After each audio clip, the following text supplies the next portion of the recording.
गणना लघुचेतसाम् उदारचरितारं तु वसुधैव कुटुम्बकम्। ॐ पूर्णमदः पूर्णमिदं पूर्णात् पूर्णमुदच्यते पूर्णस्य पूर्णमादाय पूर्णमेवावशिष्यते। ओम शांति शांति शांति।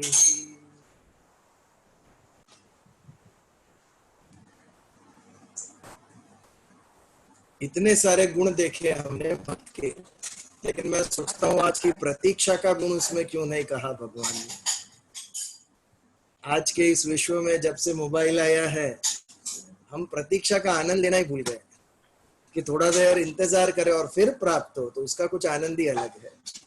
हम सब 10 मिनट प्रतीक्षा करना, इसके ऊपर हम ध्यान दे, विचार दे, मन को स्थिर करता है, व्याकुल हो जाते हैं हम तुरंत इंतजार करना है। एनीवेज, वी कंटिन्यू विद भक्ति योग 12वां अध्याय। अनपेक्ष सुचिरदक्ष उदासीनो गतव्यथ सर्वारंभ परित्यागी भक्तिमान में प्रियो न यो मद भक्ता समे प्रिय। पिछली बार ये श्लोक देखा हमने कि जो अनपेक्ष है, सुचिर है, दक्ष है, उदासीन है, गतव्यत है और सर्व आरंभ का त्याग करता है, जो नया कुछ सीखता नहीं है, शुरू नहीं करता है स्वयं के लिए, सर्वारंभ परित्यागी, ऐसा भक्त मुझे प्रिय है। इससे आगे बढ़ते हैं हम अभी 17वें श्लोक के ऊपर। यो न हर्षति न द्वेषति न सोचति न कांक्षति शुभाशुभ परित्यागी भक्तिमान्य समे प्रिय। और नए 5 गुण भगवान ने कहे। 17वां श्लोक है, 5 गुण।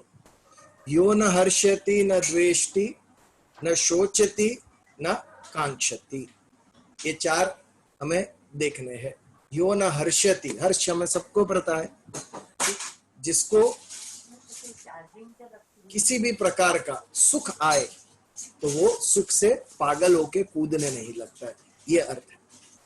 हमने जीवन प्राप्त किया है, इसका अर्थ ये नहीं कि हमें हर्षित होना ही नहीं है, बट न हर्षति का अर्थ है कि सुख आने से वो प्रसन्नता से, आनंद से पागल नहीं हो जाता। यो न हर्षति न द्वेष्टि, द्वेष के ऊपर भी हमने बहुत सोचा है। पहला ही सद्गुण था द्वेष्टा सर्वभूतानां, जो अद्वेष है वो ही न द्वेष्टि, जिसे कोई दूसरा लगता ही नहीं, सभी अपने लगते हैं। बहुत बड़ा गुण है, बहुत बड़ा गुण है। एक मित्र को मैंने कहा कि हमारे साथ व्हाई डोंट यू ज्वाइन, हम ऑनलाइन करते हैं जूम के ऊपर, तो उसका तुरंत रिप्लाई आया कि मैंने हर एक चाइनीज ऐप को बाय बाय कह दिया है, अगर आप लोग जूम पे कर रहे हो तो आई विल नॉट कम। मैंने बहुत प्रयास किया समझाने कि अध्यात्मता, spirituality is for all mankind. क्या हम द्वेष नहीं कर रहे कि ये राष्ट्र से आया है तो हम नहीं करेंगे? मैं समझता हूँ कि नेशनलिज्म भी एक चीज होती है, बट इससे ऊपर उठना पड़ेगा।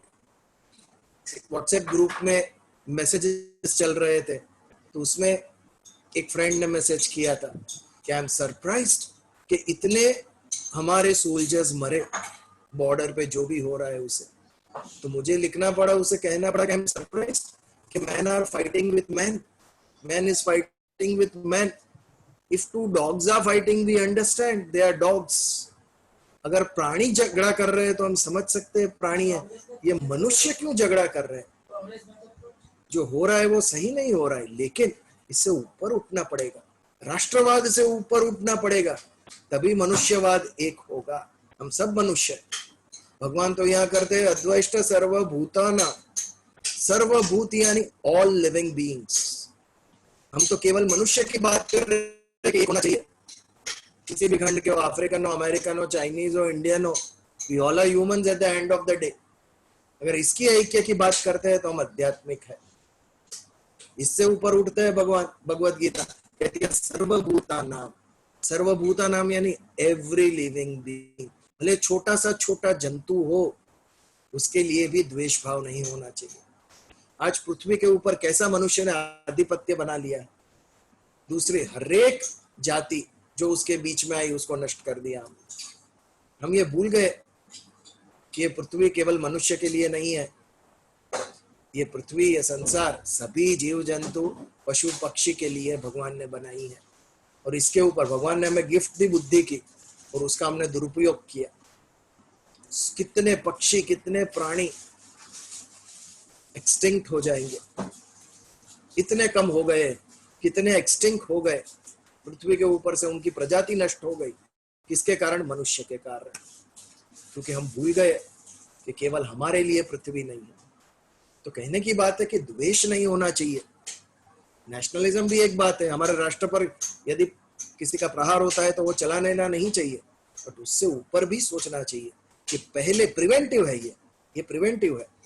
यदि ये भावना सभी राष्ट्र के अंदर स्थिर हो गई तो पृथ्वी पर युद्ध होंगे ही नहीं, किसी भी राष्ट्र के नौजवान सैनिक मरेंगे ही नहीं।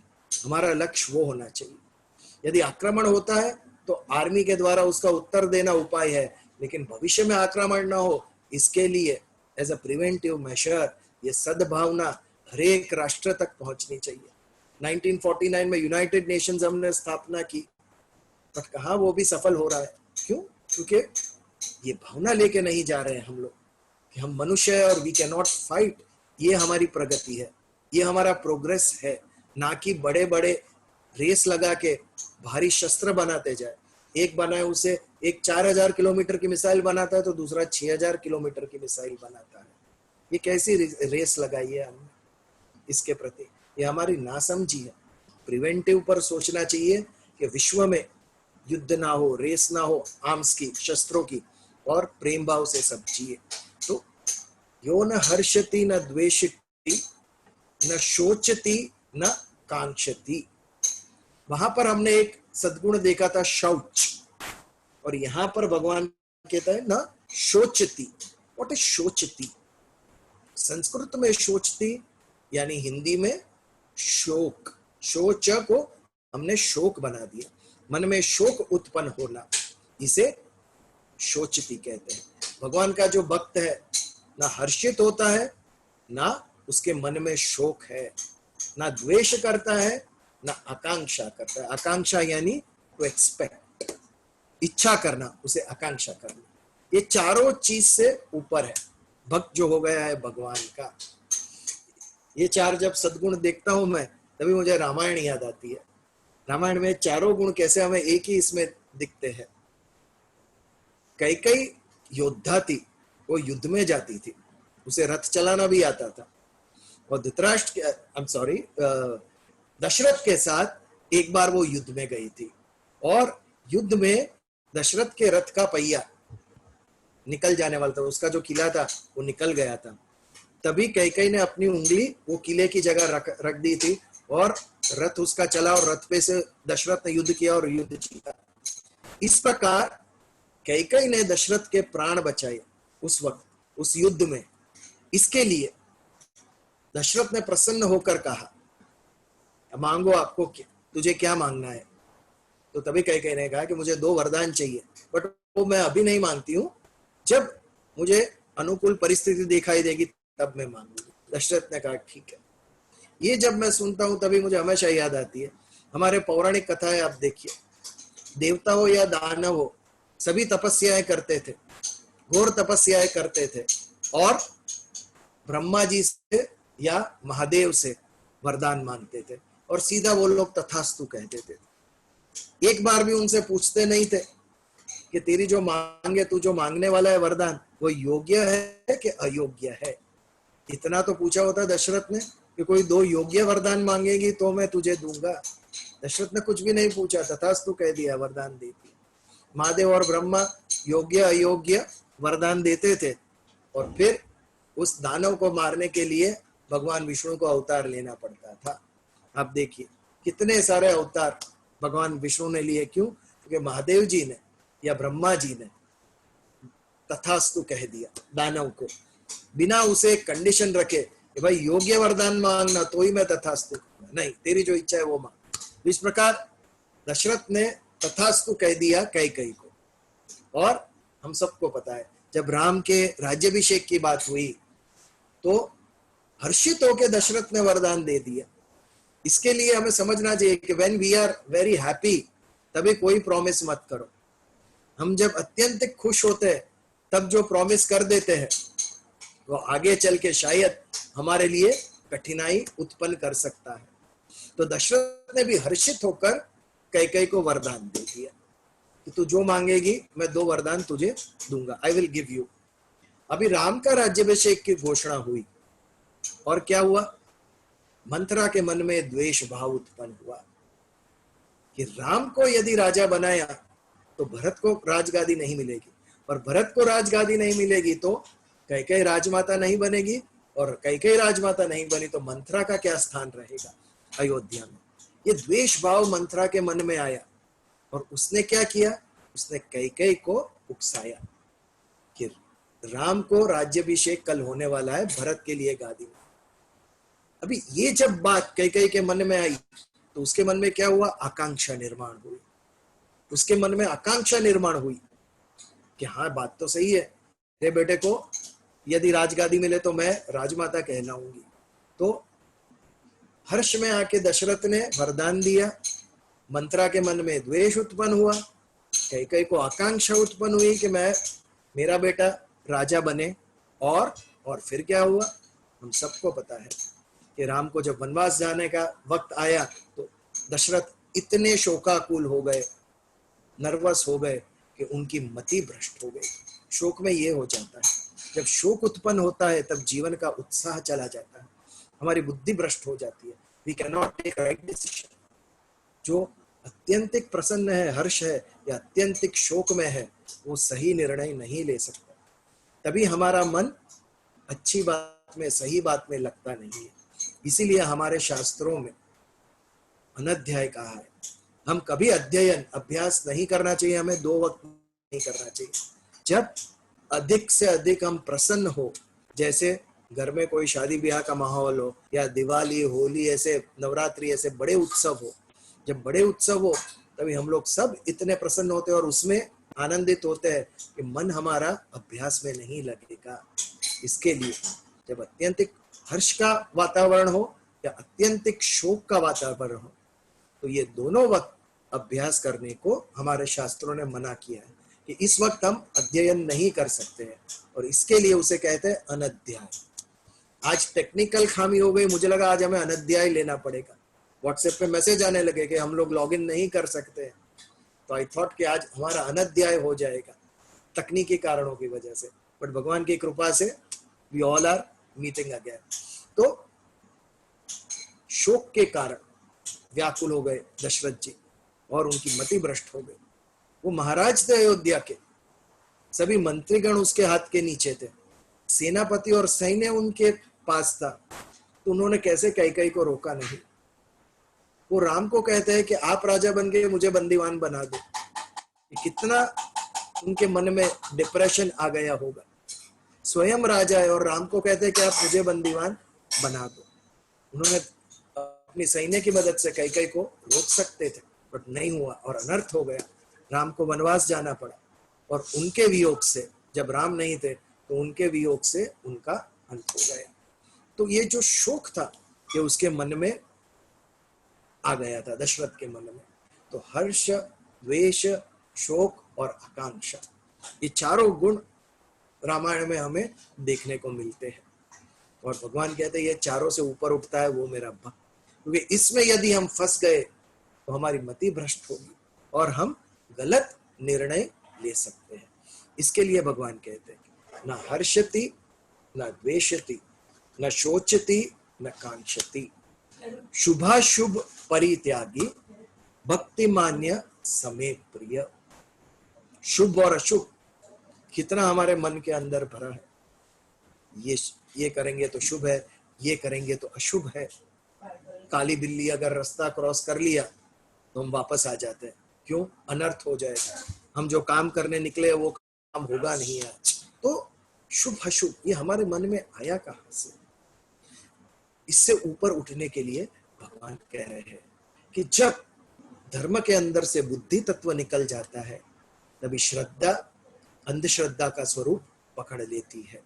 और भारत में हिंदू धर्म में वही हुआ कि वेदों में दो पार्ट थे, एक पूर्व मीमांसा, एक उत्तर मीमांसा। पूर्व मीमांसा में क्या था? कर्मकांड, याग, यज्ञ, हवन, ये सब। ये क्यों था? ये कुछ फल प्राप्ति के लिए था। दशरथ ने पुत्र कामेष्टि यज्ञ किया था। क्यों? पुत्र नहीं हो रहे थे उनके, इसके लिए उन्होंने कहा था। तो ये जीवन में कुछ हमें फल प्राप्त हो, हम सुखी हो, हमें धन मिले, हमें पुत्र मिले, उसके लिए जो यज्ञ करते थे, ये सब कर्मकांड पूर्व मीमांसा में था। और जो आध्यात्मिक पार्ट था, फिलोसॉफी, वो पूर्व मीमांसा में था।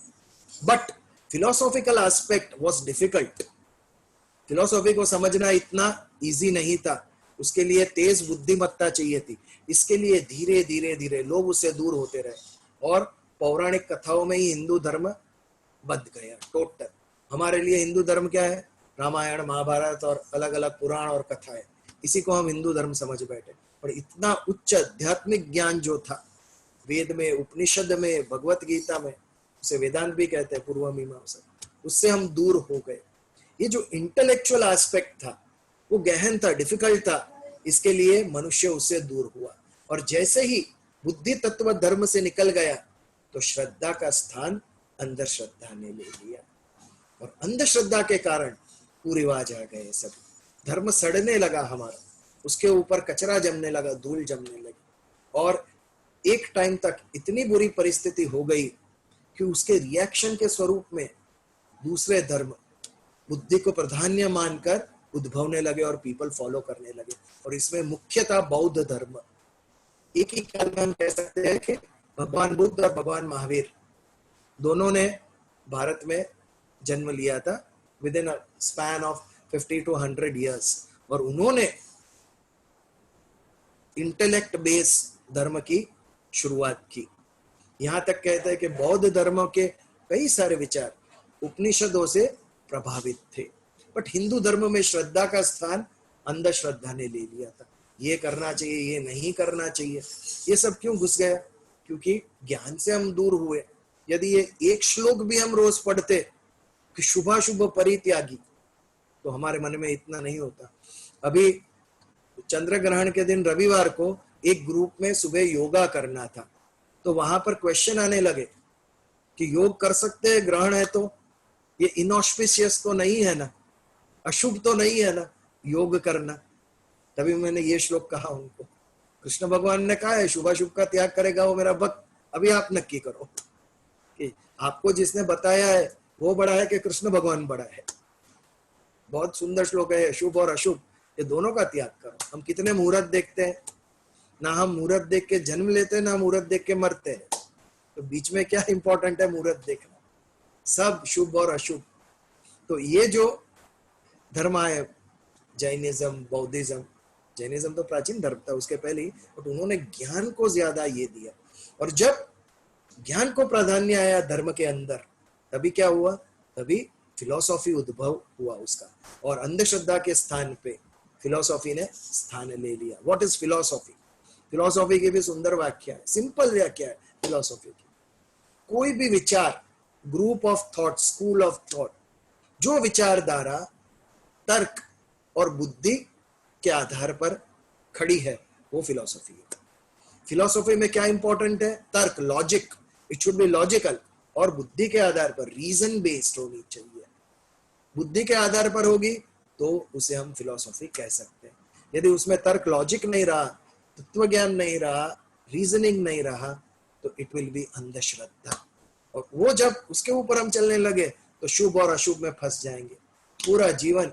आज का दिन शुभ है कि नहीं, पंचांग खोल के बैठो, ये मुहूर्त शुभ है, ये मुहूर्त शुभ नहीं है, ऐसा नहीं है। भगवान ने कहा कभी भी कार्य की शुरुआत कर, शुभ और शुभ का जो त्याग करेगा। आज अमावस्या है, आज के दिन ये नहीं कर सकता। अरे जानते हैं कि नहीं लोग अमावस्या के दिन कितने सारे लोग, हमारा सबसे बड़ा त्योहार दिवाली का अमावस्या के दिन है।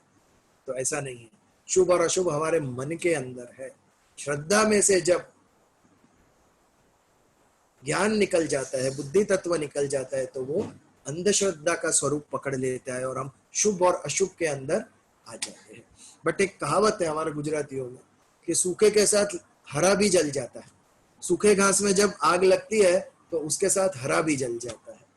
तो श्रद्धा के विषय में भी ऐसा ही हुआ। जब अंधश्रद्धा घुस गई तो अंधश्रद्धा तोड़ने के लिए जो धर्म ने उद्भव किया, जैसे बुद्धिज्म है, तो अंधश्रद्धा के साथ श्रद्धा भी टूट गई, श्रद्धा भी उसके साथ जलने लगी। श्रद्धा जो परम है, हम कर्म से ऊपर ज्ञान है और ज्ञान के ऊपर भक्ति है। व्हाट इज भक्ति? भक्ति में केवल श्रद्धा है। जब हमारी बुद्धि को उत्तर नहीं मिलता है तब मनुष्य कहाँ जाएगा? तब भगवान के चरण में शरण लेना पड़ेगा हमें। तब केवल श्रद्धा हमें बचा सकती है। श्रद्धा परम है। जहां बुद्धि का अंत होता है वहां से श्रद्धा की शुरुआत होती है। और श्रद्धा में 3 फैक्टर बहुत आवश्यक है, मन, बुद्धि और अहंकार। ये तीनों जब समर्पित होते हैं तभी श्रद्धा उत्पन्न होती है। जब मन किसी चीज को स्वीकार करता है तो उसे लाइकिंग कहते हैं। वो हमारी पसंद या नापसंद बनता है। यदि मन स्वीकार करता है तो वो हमारी पसंद लाइकिंग बन गया, और यदि अस्वीकार करता है तो वो डिसलाइक बन गया, वो हमें नापसंद हो जाते हैं। कितने सारे हमारे जीवन में रोल मॉडल्स, हीरो, आइडियल्स होंगे। कोई क्रिकेटर, कोई फिल्म स्टार, कोई साइंटिस्ट, कोई फ्रीडम फाइटर हमारे हीरो होते, आइडियल थे हमारे। बट जब पैसों का मामला आता है तो एफडी कहाँ रखेंगे? हमारी ज्वेलरी पड़ी है वो कहाँ रखेंगे? हीरो को देंगे कि बैंक में रखेंगे? बैंक में रखेंगे। क्यों? बैंक के ऊपर विश्वास है।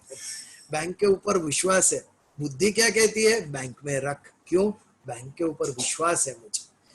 बुद्धि जब स्वीकृति मिलती है बुद्धि की, तो क्या निर्माण होता है? ट्रस्ट निर्माण होता है। रादर बैंक का इंग्लिश में मीनिंग ही है to trust, to bank upon someone, यानी टू ट्रस्ट अपॉन समवन। हम बैंक के ऊपर विश्वास कर सकते हैं कि आज मैंने जो 5,000 रुपया डाला है बैंक में, कल लेने जाऊंगा तो मिलेगा। यदि ये विश्वास निकल जाए तो रात की नींद उठ जाएगी हमारी कि आज जो मैंने पैसा डाला है वो अगले हफ्ते नहीं मिलने वाला है, तो रात की हमारी नींद ही उड़ जाएगी। लेकिन हमें विश्वास है। ये विश्वास कहां से उत्पन्न हुआ? बुद्धि ने जब स्वीकृति दी, बुद्धि ने प्रमाण दिया, तब जाके विश्वास उत्पन्न हुआ। तो एक पसंद नापसंद है और एक विश्वास अविश्वास है। बट श्रद्धा में और क्या एक फैक्टर चाहिए?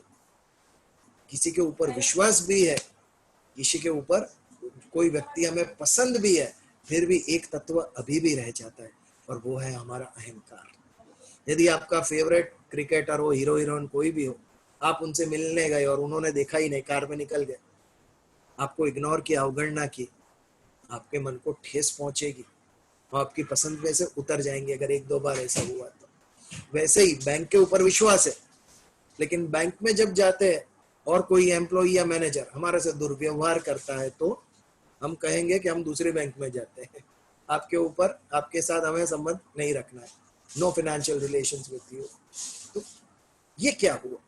ये जो हमारा अहंकार तत्व है, अगर उसकी स्वीकृति नहीं मिलती है तो ट्रस्ट भी नहीं रहता है और पसंद नापसंद ये भी नष्ट हो जाती है। तो अहंकार की स्वीकृति मिलनी ये भी बहुत जरूरत है। तो ये तीनों चीज कहां पर होती है? केवल ईश्वर के ऊपर। भगवान हमें मन से भी पसंद है, हमारी बुद्धि को भी मान्य है कि ईश्वर श्रेष्ठ है और उनकी शरण में हम जा सकते हैं, और हमारा अहंकार भी उसके आगे झुकता है। हमने उसे हमारा स्वामी माना है, भगवान हमारा, यू आर माई लॉर्ड। हम उनसे सर झुकाते हैं, उनके चरण स्पर्श करते हैं। भगवान से कभी हम रूठते नहीं है। भगवान को मिलने मंदिर में जाते हैं तो भगवान ने कभी इग्नोर किया किसी को? भगवान ने कभी कुछ भला बुरा कहा? कभी नहीं। उनकी तरफ से नेगेटिविटी कभी आती नहीं है। तो उनके साथ हमारे अहंकार का घर्षण भी नहीं, अहंकार भी वहां पे सबमिट होता है। We surrender our ego also. तो ये 3 चीज, बुद्धि की स्वीकृति से ट्रस्ट उत्पन्न होता है, विश्वास उत्पन्न होता है, मन की स्वीकृति से पसंद नापसंद होती है, और जब अहंकार की स्वीकृति मिलती है, तीसरी, तीनों चीज जिसके ऊपर आता है उसपे श्रद्धा उत्पन्न होती है। और ये श्रद्धा जीवन में हमें तारने वाली है। जब हम कोई भी सहारा नहीं रहता है तभी केवल ईश्वर के ऊपर श्रद्धा। ये हमें कई बार डिफिकल्ट सिचुएशन से बाहर निकालती है। कभी हेल्थ के विषय में, कभी फाइनेंस के विषय में, बिजनेस के विषय में। जीवन में ऐसे कितने सारे मौके आते हैं कि जब हमारी बुद्धि का अंत हो जाता है। डॉक्टर्स भी कह देते हैं 72 आवर्स आर क्रिटिकल, इससे आगे हम कुछ नहीं कर सकते। तब क्या करोगे? कहाँ जाएंगे हम? मननाथ त्रायते इति मंत्र। मन का रक्षण कैसे करेंगे? तभी महामृत्युंजय जाप शुरू करते हैं हम। ये महामृत्युंजय मृत्यु से हमें बचाता है कि नहीं पता नहीं, लेकिन मृत्यु के भय से नहीं, निश्चित हमें बचाता है। महामृत्युंजय मंत्र है, मृत्यु के भय से बचाता है। उसे हम स्वीकार करते हैं। ये जो अटल है, जो होना ही है, उसे स्वीकारने के लिए bravely we can face it. हमारे माइंड को तैयार करता है, हमारे अंदर का भय वो निकाल देता है। तो शुभ और अशुभ ये दोनों का त्याग करो। लेकिन क्वेश्चन ये है कि भक्त से कभी अशुभ कार्य होगा क्या? वो तो कर्म से ऊपर ही है, स्वयं के लिए तो वो कुछ करता ही नहीं है। तो उसके द्वारा किए गए जितने भी कर्म है, यदि वो स्वयं के लिए नहीं कर रहा है तो क्या शुभ और क्या अशुभ? इन वे वो सभी कर्म अकर्म हो जाते हैं जब वो स्वयं के लिए नहीं करता है। तो ना उसके द्वारा किए गए कर्म शुभ है ना अशुभ है। लोगों को भले लगे कि किसी भक्त ने ये शुभ कर्म किया या अशुभ कर्म किया, लेकिन उसके मन में तो ये दोनों बात है ही नहीं। वो दोनों से ऊपर है।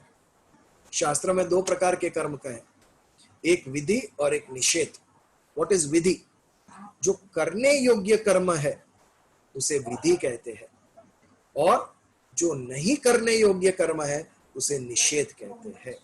बट हमें पता ही नहीं है कि कौन सा करने जैसा कर्म है, कौन सा नहीं करने जैसा कर्म है। कई बार हम कर चुके होते हैं, उसके बाद में पता चलता है कि शायद ये नहीं करना था, हमसे भूल हो गई। क्यों? क्योंकि शास्त्र का अध्ययन नहीं करते, हमने उसे साइड पे रख दिया है हमारे जीवन में। क्यों? Now we are only studying science, we are studying technology, we are studying law. But मुझे कैसे बिहेव करना चाहिए, मेरा व्यवहार कैसा होना चाहिए, इसके ऊपर विचार रहा नहीं है। शास्त्र यदि पढ़े तो हमें पता चले एक इंडिविजुअल को, पूरे समाज को कैसे, क्या कौन से कर्म करने चाहिए और कौन से कर्म नहीं करने चाहिए, जिससे सबकी प्रगति होगी, जिससे सभी लोग सुखी होंगे। ये सब जो बातें वो विधि और निषेध। ये जो भक्त है वो तो कब से ये दोनों से ऊपर उठ गया। हमारे मन में होता है कि जो शुभ कार्य हम करेंगे, अशुभ कार्य नहीं करेंगे। बट यदि मोक्ष प्राप्ति चाहिए, यदि ईश्वर से एक रूप होना है, तो ये दोनों से ऊपर उठना पड़ेगा। ये दोनों जो है शुभ और अशुभ, ये दोनों हम संसार से अपने आप को जोड़ चुके हैं। इसके लिए शुभ और अशुभ कार्य हमारे से होता है। ईश्वर तो केवल शुभ है, ईश्वर पूर्ण है। यदि ईश्वर में मन लग गया तो अशुभ कार्य का तो प्रश्न ही नहीं होता है। तो ऐसे जो भक्त है भगवान के, जो शुभ और अशुभ दोनों का त्याग करते हैं, भक्तिमान में प्रियो नर। फिर मैं कहूंगा ये गुण है, इसके लिए प्रिय नहीं है भगवान को। भगवान को क्यों प्रिय है? बिकॉज वो ये गुण वाले उसके भक्त है।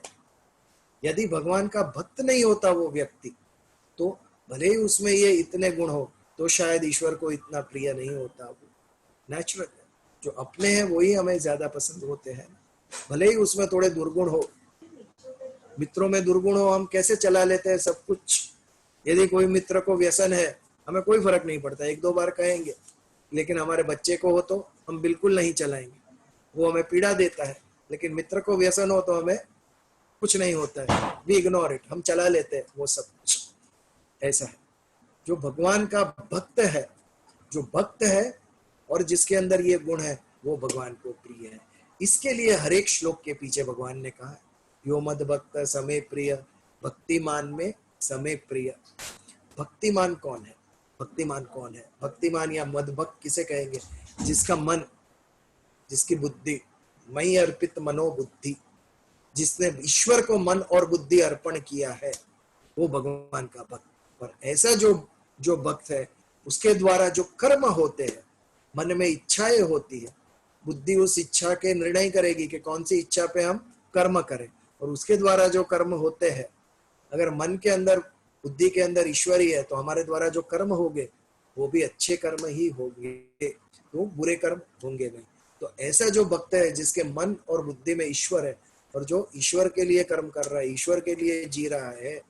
हम लोग भी जब ऐसे एपिडेमिक्स आते हैं, फ्लड्स आते हैं, अर्थक्वेक्स आते हैं, तब मनुष्य चैरिटी करता है, दूसरों को मदद करने बाहर निकलता है, बहुत अच्छी चीज है। लेकिन एक बार भी वो भाव हमारे मन में आता नहीं है कि भगवान तेरे लिए हम ये कर रहे हैं। अब मदर टेरेसा का जीवन देखो, कई बार उन्होंने कहा है कि I am doing this for Jesus, ईश्वर की ये प्रेरणा है, इसके लिए मैं ये कर रही हूँ। यदि हमारे मन के अंदर ईश्वर है और उसकी प्रेरणा से, ईश्वर तेरे ही संतान है जो आज दुखी है, जो पीड़ित है, और इसके लिए हम उसे मदद करने जा रहे हैं, ये हमारे ही भाई बहन है, तुम्हारी ही संतान है, जिस ईश्वर ने मुझे जन्म दिया है उसी ईश्वर की ये संतान है। ये भाव से यदि हम जाए तो ये भक्तिमान कार्य होगा, क्योंकि मन में ईश्वर है। नहीं तो वो सोशल वर्क, चैरिटेबल वर्क, वो बुरा नहीं है, गलत नहीं है, लेकिन ईश्वर तत्व जब आता है तभी वो परमार्थ कार्य हो जाता है। तभी जब ईश्वर बीच में आता है तो वो पवित्र कार्य हो जाता है और उसके अंदर से बुरी चीजें निकल जाती है, अशुभ चीजें उसके अंदर से निकल जाती है। तो ये भाव से यदि हम कर्म करें, दूसरे को मदद करें कि ईश्वर मेरे मन में है, मेरे मन और बुद्धि में, तब वो परमार्थिक कार्य होगा, वो धार्मिक कार्य होगा, वो आध्यात्मिक कार्य होगा। तो शुभाशुभ परित्यागी भक्तिमान्य समे प्रिय, कि जो मुझे परायण होके, सांख्य योग में भी भगवान ने कहा जो मत पर है, मेरे ऊपर परायण है, वो भक्त मुझे ज्यादा प्रिय है। तो यो न हर्षति, जिसे खुशी होती ही नहीं है ऐसा नहीं है, बट जो खुशी से आसक्त नहीं है। हम सब खुशी से आसक्त है, हैप्पीनेस से। We are craving for happiness, हर एक चीज से हम हैप्पीनेस ढूंढते हैं, हमारा आनंद ढूंढते हैं। हमारे सभी कर्म हम क्यों करते हैं कि हमें कुछ उसमें से हैप्पीनेस प्राप्त हो, आनंद प्राप्त हो, या हम दुखी ना हो। दुख को दूर करने के लिए या सुख को लाने के लिए हम पूरा जीवन व्यतीत कर देते हैं, यह हमारी सुख के प्रति आसक्ति। बट भक्त जो है वो भगवान में लीन है। सुख आया तो भगवान तेरी कृपा, ये बहुत बड़ी बात है, बहुत बड़ी बात है। जो भी हम प्राप्त करते हैं, सिद्धि हो, धन संपत्ति, मान अपमान, जो भी है, भगवान तेरी गिफ्ट है, ये आपकी कृपा से मुझे प्राप्त हुआ। और यदि दुख आए तो भगवान जैसी आपकी इच्छा, ये भाव हमारे अंदर से जाता रहा। हमारे से 2 जनरेशन आगे देखो, कूट कूट के भरा था ये भाव उनके अंदर। उनके जीवन में असंतोष था ही नहीं। सुख आया तो भगवान जैसी जो तूने दिया है वो, और दुख आया तो जैसी तेरी इच्छा। अपने मन को उन लोगों ने मना लिया था कि मैं कुछ नहीं हूं, जो सब भगवान की इच्छा है, भगवान की इच्छा से ये सब होती। इससे क्या हुआ, इससे वो लोग इम्यून हो गए, सुख और दुख दोनों से इम्यून हो गए। लेकिन आज हमने बुद्धि को इतना विकसित किया है कि हर एक चीज में हमें डाउट आता है, हर एक चीज में हमें रीजनिंग चाहिए, हर एक चीज में आंसर चाहिए, उसके बिना हम स्वीकारते नहीं। और उसका ऐसा दलदल बन गया है बुद्धि का कि उसमें और हम डूब रहे हैं, क्योंकि हमारे जीवन में श्रद्धा नहीं रही ईश्वर के ऊपर कि भगवान जो भी अच्छा हो रहा है वो तेरा प्रसाद है। अगर दुख भी आया तो जैसी तेरी इच्छा, तूने जन्म दिया है, तू ही हमारे मृत्यु का निश्चय करेगा कब मुझे जाना है, और तो फिर ये जीवन भी तू ही चला रहा है। मैं सिर्फ मेरा कर्म कर रहा हूँ, मैं सिर्फ निमित्त हूँ। ये जो भी कुछ मुझे प्राप्त हो रहा है मेरे कर्मों के द्वारा, वो तेरा फल है। This is being grateful to God. ईश्वर के प्रति यदि हमारी ग्रेटफुलनेस है तो ये भाव आता है कि भगवान जो भी मुझे मिला वो तेरी कृपा से मुझे मिला है। और यदि कुछ दुख आए तो भी we don't start blaming God, मेरे साथ ही क्यों हुआ ये, इसने धंधे में, बिजनेस में नुकसान हुआ, मुझे ही क्यों नुकसान हुआ। अरे भाई, जब फायदा हुआ था तभी पूछा भगवान को, तब बोला था मेरे कारण हुआ, मैंने इतना प्रोग्रेस किया बिजनेस, तो नुकसान हुआ तो भगवान के पास जाता है। तो ये कैसी बात है, दोनों चीज उसको दे दे और तू मुक्त हो जा, तेरे सिर के ऊपर से टेंशन निकाल दे, ये तू कर रहा है। जब तक मन में है मैं ही कर रहा हूं तो दुख भी तेरे और सुख भी तेरा, अचीवमेंट तेरा तो निष्फलता भी तेरी ही है। बट ईश्वर को दे दे तू और तू फ्री हो जाए, और फिर देख जीवन में कितना संतोष आ जाता है। और जैसे ही संतोष आएगा आनंद आएगा, तभी हैप्पीनेस अपने आप आएगी। तो जो हर्ष के लिए, हैप्पीनेस के लिए, आनंद के लिए प्रयास नहीं करता है, वो भक्त है। कि जो आसक्त नहीं है हैप्पीनेस से, सुख से, वो अपना कर्म करता है, वो केवल अपना कर्म करता है और उसे प्राप्त होता ही है। क्यों? क्योंकि वो स्वयं को उसमें से निकाल दिया है कब का। जब तक हम स्वयं उसमें अटके हुए हैं किसी कर्म में, तब तक सुख और दुख उसके साथ अटैच्ड हमारे जीवन में आते ही रहेगा। लेकिन भक्त बनिए, सुख की कामना मत कीजिए, सिर्फ अपना कर्म कीजिए। अगर दिया तो भगवान का प्रसाद, और नहीं मिला तो जैसी भगवान की इच्छा। यो न हर्षति न द्वेष्टि, जो द्वेष निकाल दो सबसे। हम सभी में उसी परमात्मा का अंश है। We all are one, we all are one. जैसे हमारे भाई बहनों के साथ ब्लड रिलेशन है, ऐसे अन्य जीवों के साथ आत्मा का रिलेशन है हमारा। वो अंदर जो आत्मा है उसका दर्शन करो। जब शरीर का नहीं आत्मा का दर्शन करेंगे तो हमें ऐक्य उसमें दिखेगा कि वी आर वन। फिर हम अद्वैष्ट हो जाएंगे। फिर ये अमेरिकन है, ये अफ्रीकन है, ये यूरोपियन है, ये चाइनीज है, ये हमारे मन से निकल जाएगा। और total mankind will live as one person. तो द्वेष नहीं करना है, शोक नहीं करना है, मन के अंदर शोक। इसके बाद का अध्याय हम लेंगे, ये 17वां श्लोक है और 3 श्लोक है, भक्ति योग का समापन होगा। और उसके बाद हम प्रथम अध्याय लेंगे, अर्जुन विषाद योग। ये विषाद क्या था? अर्जुन के माइंड में शोक आ गया था, उसका मन मर गया सामने स्वजन को देखकर। अपने ही ग्रैंडफादर को देखा, अपने ही गुरु को देखा, अपने ही भाइयों को देखा, उनको देखकर उसके मन में एक विषाद उत्पन्न हुआ कि ये मैं क्या करने जा रहा हूं, ये सबकी हत्या करके मैं क्या प्राप्त करूंगा, जिसमें मेरे ही कोई लोग ना बचे हों, ऐसे राज्य के सिंहासन पर बैठ के मैं क्या करूं। ये मन में जब विचार आ जाता है तो उसके मन में शोक, विषाद निर्माण हो जाता है। शायद उसकी भक्ति कृष्ण के ऊपर संपूर्ण तरीके से उत्पन्न नहीं हुई थी तब। इसके लिए भगवान उसे विराट स्वरूप भी दिखाते हैं और भगवत गीता का ज्ञान देते हैं। और उसके बाद अर्जुन उसके शरण में जाता है और पूर्ण भक्त कृष्ण भगवान का होता है। श्रद्धा उत्पन्न होती है उसको भगवान के ऊपर, और तब मन के अंदर का विषाद गया उसका। कृष्ण ने जब उसे उपदेश दिया, कृष्ण ने जब अपनी शक्ति दिखाई उसे, अपना जो दिव्य स्वरूप दिखाया कृष्ण, तब अर्जुन के मन में वो भाव उत्पन्न हुआ और उसने संपूर्ण शरणागति भगवान कृष्ण की स्वीकार की। तो शोक दूर करने के लिए क्या है? ईश्वर से एक रूप हो जाओ, अपने आत्मा का दर्शन करो। आत्मन्येव आत्मना तुष्ट। ऐसा जो व्यक्ति है उसके मन में कभी शोक नहीं आ सकता। इज इम्यून सुख और दुख दोनों से। दुख जब आता है तो व्यक्ति शोकाकुल हो जाता है, मन मर जाता है हमारा जब दुख आ जाता है। क्यों मर जाता है? क्योंकि उपाय नहीं दिखता। दुख आने से इंसान डरता नहीं है, लेकिन जब उस दुख का उपाय नहीं दिखता है तब वो डिप्रेशन में कन्वर्ट हो जाता है। इसके आगे कोई उपाय नहीं दिख रहा है, अब क्या करे व्यक्ति। ये परिस्थिति शोक की है। इसमें भी ईश्वर के ऊपर श्रद्धा होनी चाहिए। यदि भगवान के ऊपर श्रद्धा है तो कठिन से कठिन समय में भी हम उससे बाहर निकल सकते हैं। लेकिन हमारी श्रद्धा ही टूट गई है, क्योंकि जब से हमने ज्ञान का सहारा लिया है, अंधश्रद्धा तो गई, लेकिन अंधश्रद्धा के साथ हमारी श्रद्धा भी हिल गई। भगवान के ऊपर आज के जनरेशन को विश्वास ही नहीं। उनको प्रूफ चाहिए कि ईश्वर है। कहां से दे प्रूफ? अब उनका है, उसके लिए भी उत्तर है भगवत गीता में। हमने आगे के जो श्लोक किए थे उसमें उसके भी उत्तर थे। तो इस प्रकार 17वें श्लोक में भगवान कहते हैं कि हर्ष, द्वेष, शोक और आकांक्षा, ये सभी से जो ऊपर उठता है वो भक्त मुझे, शुभ और अशुभ दोनों का जो त्याग करता है, ऐसा भक्त मुझे प्रिय है। तो आज 10:30 बज गए, तो यहाँ पर हम समापन करते हैं आज के अध्ययन का। प्रार्थना करता हूँ और उसके बाद यदि किसी को कुछ प्रश्न है तो हम ले सकते हैं। यदि इस श्लोक के ऊपर प्रश्न हो तो हम अभी भी ले सकते हैं, नहीं तो प्रार्थना के बाद हम लेंगे। Any questions if related to this shloka, then we can take it. I have one question related to the shlok only, Bijal. Tell me. You said there are two kinds of karma, यानी कि शुभ और निषेध, बराबर?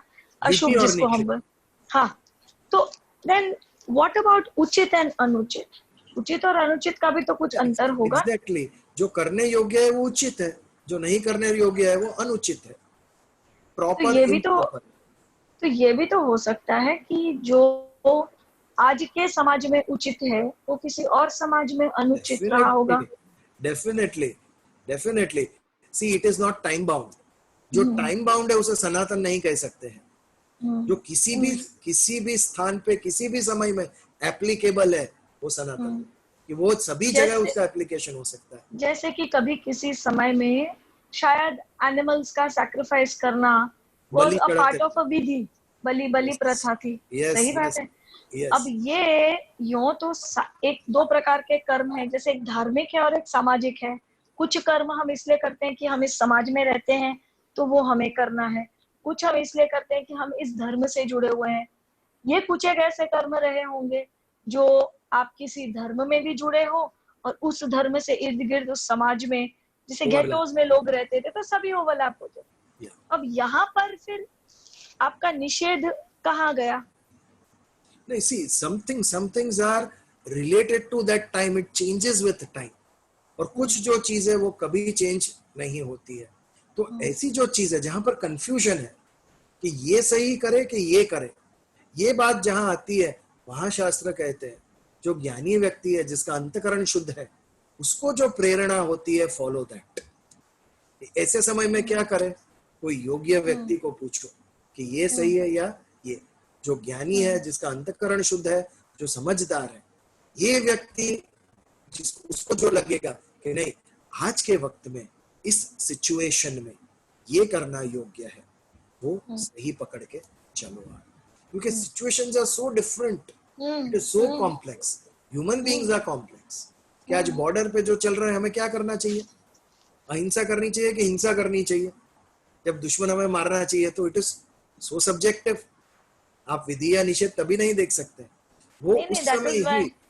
Jains, you will rarely find any Jains who enroll themselves into the army. Exactly. Because सबसे पहले उनके धर्म से वही चीज, एक non-violence itself is the main principle. तो यहाँ पर आपके लिए उचित और अनुचित may not necessarily be Shubh and अशुभ. They may not overlap each other. Incidents to incidents it will differ. Certain things it will change with time, or certain things it doesn't change. Those are cardinal rules. वो change नहीं होता है। वो जो हमेशा normal situations में ये सही है, ये हमें समझ के चलना है।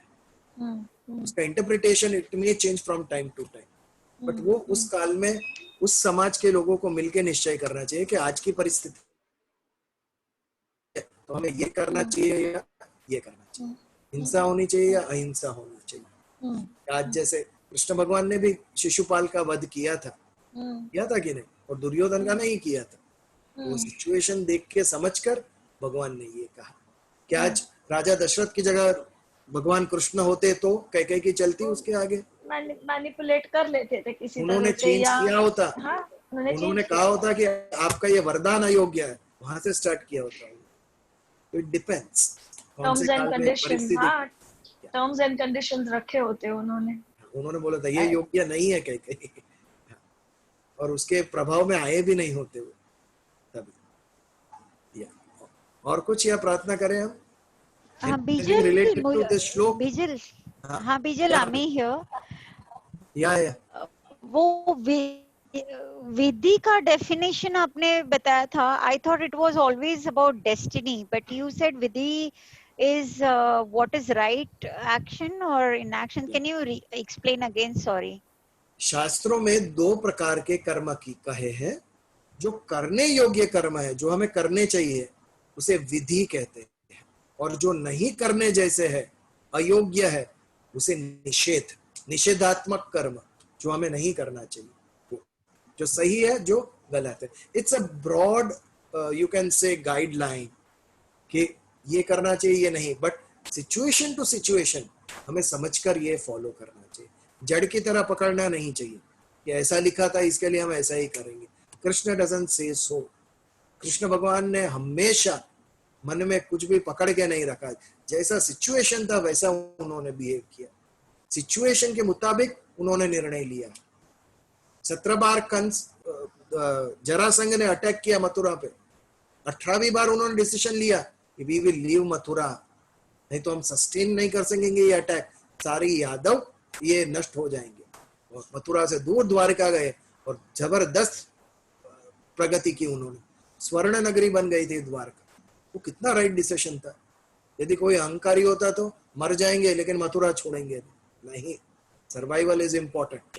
मथुरा के जगह हम द्वारिका में we will flourish, we will progress. ये हमें भगवान कृष्ण से सीखना है। सिचुएशन देखकर निर्णय लो, व्यक्ति हो या परिस्थिति हो।